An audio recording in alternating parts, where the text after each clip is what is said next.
사랑하고 축복합니다. 몸된교회 교회 여러분, 평안하셨습니까? 오늘은 팀켈러의 기도 세 번째 장, 기도라고 다 같은 것은 아니다. 참된 기도는 본능을 넘어 하나님의 선물이다 하는 주제로 함께 나누겠습니다. 지도를 놓치면 여행하다 길을 잃게 되죠. 오늘 우리가 3장의 위치가 어디인지를 한번 책 안에서 볼까요? 우리가 첫 번째 파트에서 바른 기도를 꿈꾸다 하는 파트를 했습니다. 팀켈러 개인 자신이 9.11 사태를 경험하고 아내는 크론병에 걸리고 자신은 갑상선 암에 걸려서 기도 말고는 달리 도리가 없는 상황에 처하게 되었죠. 그래서 바른 기도가 무엇일까 하는 고민을 하게 되어서 이 책을 쓰게 되었다라고 얘기가 나옵니다. 그것도 자기의 인생 후반부에서요. 그러고 보니 기도만큼 위대한 것이 없다는 것을 알게 되었습니다. 하나님 앞에 서보니 어떤 문제도 하찮은 것이 되더라 하는 것을 확인했던 것입니다. 이렇게 바른 기도를 꿈꾸게 된 다음에 팀켈러는 기도를 분별하기 시작합니다. 우리는 이게 반대말을 확인하면 그 말이 무엇인가를 더 명확하게 알 수 있잖아요. 마치 검정 것을 확인하기 위해서 흰색 바탕에 놓는 것과 같은 것이죠. 그래서 기도를 분별하는 세 가지 주제를 다루는데 기도라고 다 같은 것은 아니다 말하면서 참된 기도는 본능을 넘어 하나님의 선물이라는 얘기를 합니다. 두 번째는 소견대로 하는 기도는 비극이다 하는 주제를 가지고 말씀에 깊이 들어가는 것이 기도의 출발이라는 것을 이야기합니다. 5장에 가면 기도는 결코 주문이 아니다 말하면서 기도하면 하나님의 임재 속으로 들어가게 된다는 이야기를 합니다. 오늘 그 중에서 기도라고 다 같은 것은 아니다. 즉 참된 기도는 본능을 넘어 하나님의 선물이다 하는 이야기를 우리가 함께 하게 됩니다. 여러분, 기도라고 하는 것은 절대자를 향한 인간의 본능입니다. 이 칼 바르트라고 하는 신학자가 하나님을 향한 불치의 향수병 이렇게 기도를 표현을 했습니다. 하나님을 향한 불치의 향수병. 기도는 우주적까지는 아니어도 범세계적인 현상이죠. 어떤 문화권이든 존재하며 평생 최소한 몇 번 정도는 기도하는 이들이 다수를 차지합니다. 즉 인간의 영역과 신의 영역 사이의 소통을 추구하려는 노력은 어떤 형태로든 상존하게 마련입니다. 공감하십니까? 예, 그렇죠. 예, 그래서 우리가 보통 이 보편적인 이 기도를 프리딜리 하일러라고 하는 독일의 종교학자가 두 가지 종류의 기도로 분류를 했습니다. 하나는 자기 내면에 초점을 맞춘 신비적인 기도이고요. 하나는 밖을 향하는 예언적인 기도입니다. 내면에 초점을 맞춘 신비적인 기도를 하는 사람들은 그들에게 생각하는 하나님은 어떤 존재냐면 내재적인 존재로서의 신을 추구하죠. 밖을 향하는 예언적인 기도를 하는 사람들은 초월적인 타자로서의 하나님을 추구하는 사람들이에요. 예, 신관이 다르죠. 은혜에 대한 기대도 다른데요. 내면에 초점을 맞춘 신비적인 기도를 드리는 사람들은 기도는 공로이고 스스로 자신의 영혼을 구제하는 수단으로 기도를 여깁니다. 그런데 밖을 향하는 예언적인 기도를 드리는 사람들은 기도는 어린아이가 부모에게 하나님께 가까이 가는 수단 정도로 여기는 것이죠. 그래서 내면에 초점을 맞춘 신비적인 기도를 하는 사람들의 기도의 정점은 고요 속에 누리는 평안, 그게 바로 가장 기도의 깊은 곳에서 그들이 느끼는 경험이죠. 밖을 향하는 예언적인 기도를 드리는 사람들의 기도의 정점은 정말 그 타자로서의 하나님을 향해서 찬양하고 강렬한 감정의 분출을 하는 것, 그것이 기도의 정점입니다. 여러분, 이 프리딜리 하일러라고 하는 사람이 제시한 이 두 가지 종류의 기도 있잖아요. 내면에 초점을 맞춘 신비적인 기도와 밖을 향하는 예언적인 기도 중에 우리 기독교 신앙에서 가지고 있는 기도는 어떤 기도일까요? 답해 보셨습니까? 기독교의 기도는 어디에 속할까? 그것은 기도는 신비적인 것도 예언적인 것도 아니고 신비적이면서도 동시에 예언적인 것이 기독교 신앙에 가지고 있는 기도입니다. 여러분, 기도란 세상 만물과 하나님이 하나가 되는 내향적인 침잠이 아닙니다. 초월적인 하나님의 말씀과 그 은혜에 대해 믿음으로 반응하는 작업이라고 이렇게 말을 했던 하일러의 지적이 100번 타당한 이야기입니다. 이것이 타당한 이야기지만 반면 우리는 기도가 하나님과의 만남, 그 경이롭고 신비하며 외경스러운 체험으로 이어질 수 있음을 잊지 말아야 합니다. 그래서 우리는 기도가 분명히 하나님을 향한 것이지만 우리 내면적인 체험도 동시에 이루어지는 것을 기억하고 출발을 하겠습니다. 그렇다고 할 때 기도의 핵심이 무엇인가 하는 거예요. 기도를 정의한다면 무엇이라고 정의할 수 있을까요? 기도는 하나님을 아는 지식에 대한 반응입니다. 한번 입으로 소리를 내서 한번 말해보세요. 기도는 하나님을 아는 지식에 대한 반응입니다. 기도란 하나님을 아는 지식에 인격적으로 소통하는 반응이라고 정의할 수 있습니다. 인간이라면 저마다 나름대로 하나님에 대한 지식을 가지고 있기 마련이죠.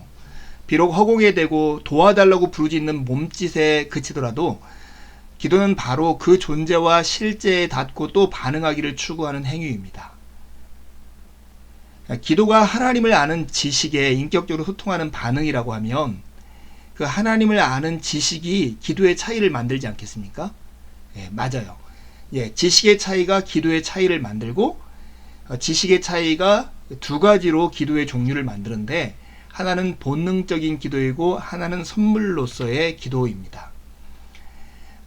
디비니타티스 센숨이라고 하는 라틴어 단어는 신적인 존재를 알아보는 지각이라고 하는 뜻인데요. 존 칼빈이라고 하는 분이 사용했던 단어예요.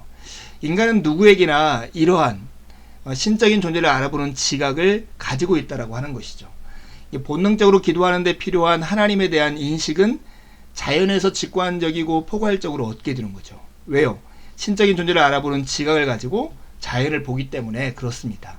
그래서 본능적인 기도는 이렇게 하나님에 대한 지식을 자연에서 직관적이고 포괄적으로 얻는 지식의 기초로 해서 드리는 기도가 본능적인 기도입니다. 반면에 크리스찬들은 구체적인 언어로 표현된 성경과 그 중심 메시지인 복음에서 하나님에 대한 지식을 공급을 받습니다. 어떻게요? 선물로요. 그래서 그리스도인의 기도를 선물로서의 기도라고 말을 하는 거죠. 하나님의 생생한 말씀인 성경에서 주님의 음성을 듣고 기도로 반응할 수 있는 것입니다. 성경 말씀과 성령님 덕에 기도는 하나님께 드리는 답변이 될 수 있습니다. 온전한 대화가 이루어지는 것입니다. 이 본능적인 기도와 선물로서의 기도의 차이를 아시겠습니까? 기도는 듣고 대화하고 만나는 일련의 과정인데 이러한 지식의 차이가 만든 기도의 차이는 또한 기도의 효과의 차이를 만들기도 합니다. 기도는 하나같이 하나님을 향한 반응을 가리킵니다. 하지만 하나님과 관계를 맺는 데 있어서 모든 기도가 비슷하거나 똑같은 효과를 갖는 것은 아닙니다. 본능적인 기도는 하나님의 실제에 대한 보편적인 인식에 기대어 쏘아올린 일종의 구조 요청 신호탄에 불과하다면 선물로서의 기도는 말로 표현된 하나님의 구체적인 계시에 답하는 참되고 인격적인 대화라는 것입니다. 이 차이를 아시겠죠? 막연히 그냥 일종의 우리를 도와달라고 하는 구조 요청 신호탄이 아니라 선물로서의 기도는 말로 표현된 하나님의 구체적인 계시에 답하는 참되고 인격적인 대화인 것입니다. 그런 의미에서 가장 온전한 의미의 기도란 무엇일까요? 그것은 주님과 온전히 만나는 단계에 이르는 일입니다. 제임스 패커라고 하는 분이 하나님을 아는 일은 인격적인 교제의 문제다. 하나님을 안다는 건 그분에 관해 아는 것에 그치지 않는다. 그분이 자신을 열어 보이고 이 편을 교제의 대상을 삼아주시는 일이다. 가장 온전한 의미의 기도란 어떤 것일까요? 기도란 하나님이 거룩한 말씀과 은혜로 시작하신 대화를 끊임없이 이어가서 마침내 주님과 온전히 만나는 단계에 이르는 일입니다. 이러한 기도를 하고 싶지 않습니까? 이런 온전한 기도에 이르는 과정으로 우리가 이렇게 공부를 하고 있는 것이기도 하겠죠. 욥이라고 하는 사람에게서 이런 힌트를 얻을 수가 있습니다.